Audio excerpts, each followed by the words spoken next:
Hey everybody, it's another Ask the IT Expert video from Sabre Limited. Let's jump right into it.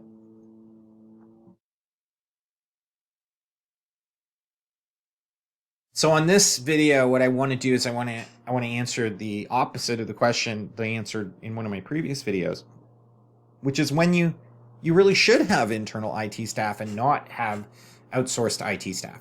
So just to reintroduce myself, I'm Rob Jolliffe. I'm the president of Sabre Limited. I'm an expert in IT, ERP, supply chain, and I've been running a managed service provider, an IT outsourced service provider for over 20 years.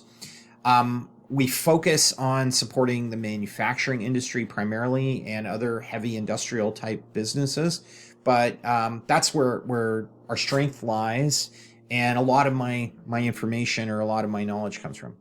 If you enjoy this video, you'll find out in the description below, you'll find a link to book a meeting with me, a Calendly calendar where you can book a meeting. You can just please, if there's any questions at all, find 30 minutes in my calendar and please just add a description of what you want to talk about so I have a little bit of time to prepare for the meeting and be ready to discuss your questions with you. Okay, so some reasons why you must keep IT staff. A little bit counterintuitive for an IT company that sells IT services to be telling you why you wouldn't want to buy IT services, but I want to just sort of jump into some really good legitimate reasons, a couple of less legitimate reasons, and then some tips on if you do have your own staff, how you should manage them a little bit, or at least support them. So top reasons you need to have your own IT, and these are very, very legitimate. So first one is you have some weird software. There's something weird or a weird system. There's something that you have some staff who really, really know that system. You need to keep them because it's an obsolete technology, or they're the ones who developed it, or it's just so intense, the amount of time that they spend on it, that you need to keep them. But on the flip side, you don't have anything else for them to do, so you want them to do IT services. So some examples of this are custom written ERP systems, industry-specific software, sometimes even industry-specific hardware that requires an IT professional to work on it, complex needs like EDI systems where your IT department or the person you have doing IT is actually spending a large percentage of their time working on EDI processes. That sort of thing is a good example. So another example would be that you actually need IT professionals for your own products. So whatever product you make has IT in it. It has networking, or with IoT today, with the Internet of Things, you have web servers built into the product. You have network interfaces. You have internet connections, VPNs, and things like that that have to be set up with the product you're actually selling. So you have that IT skill. So again, they're not full time working on that, so they have the extra time they do your internal IT. Your culture needs instant service. This one I would debate a little bit as to whether or not this is a legitimate reason, but sometimes it is. You just have staff who are uncomfortable with IT. They're really, really awkward at trying to work on their own. You know, if the mouse dies, they're screwed. They don't have any idea what to do, and you need a physical IT presence in order to be able to service them and get them back on the rails. Another one would be that you're just so large. You're so big, you know, you're like 1,000 computers, and you could justify hiring 10 IT people to take care of 1,000 computers, which is probably about pretty close to the right proportion. Okay, some other reasons. And I don't think these are quite as good reasons, and I would challenge any company that comes to me and says, well, these are reasons why. Your computers are so old that outsourced IT providers won't bid on it. They won't take your business on. There's a reason for that.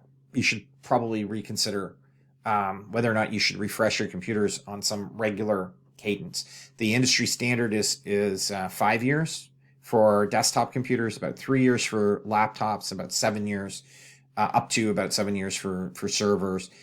7 years would be an absolute max. If you have any computers over 7 years old, you got to be scared, be afraid. Okay, your company culture is DIY. You'd rather spend the same amount of money and 10 times longer figuring out how to do it on your own rather than hire somebody from the outside to do it for you, because you just feel that way. That's like, we do things on our own. We don't hire outside people. I don't know if that's really a great reason. but it's a reason. Another one is you favor payroll versus operational expenses. And the best example I can give you is I go to a client and I say, he says, what do you charge? It's $100 an hour. And he says, oh, I could hire somebody for $80,000 a year, and that's only $40 an hour. So I don't want to pay more than $40 an hour. I'm looking at him and I'm thinking to myself, okay, but we're estimating like 5 hours a week.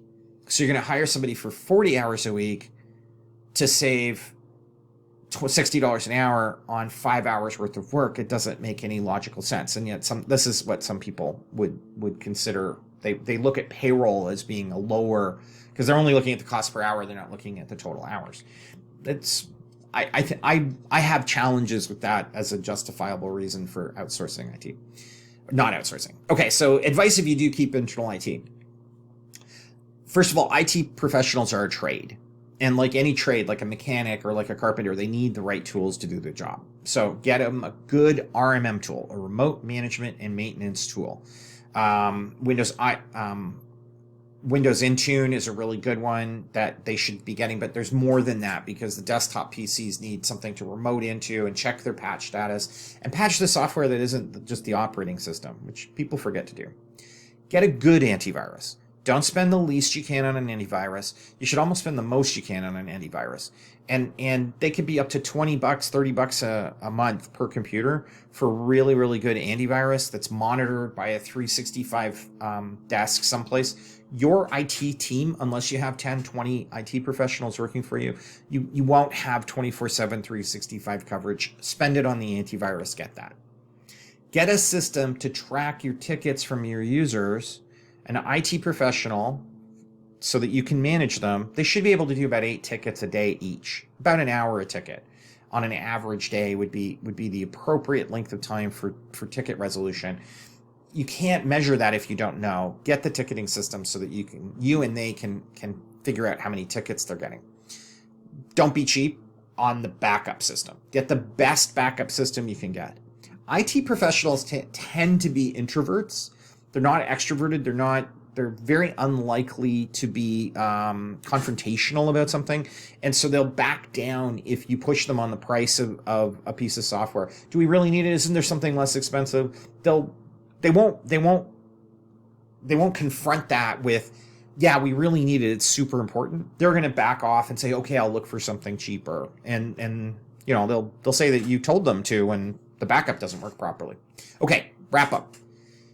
It is completely legitimate, and there are really good reasons for you to have your own internal IT team. You're using weird software only they know, or you use IT in the day-to-day sales of your IoT products, or your technology you're selling to your clients have some sort of IT technology in them. Your culture it won't handle outsourcing in IT for whatever reason, or it would be astronomically expensive to outsource your IT services. Also, I would say, and I didn't mention this, but you really do have to feel confident in managing IT staff. If you're managing IT people and you don't really understand at all what they do or how they do it, then hopefully I can put some more videos up on the channel with some tips and tricks of how to manage IT people. But realistically, you do need to have that confidence. And lastly, equip them right. Equipping them right is really important. So I hope you liked this video. If you did, please like and subscribe to the channel. We put out videos like this fairly frequently. A lot of videos on ERP, a lot of videos on IT. This is our contact information. This will reach me directly. And of course, I have my calendar link in the bottom of the video description. So please don't hesitate to book a meeting. Have a great day. I hope this video was really helpful. Thanks so much.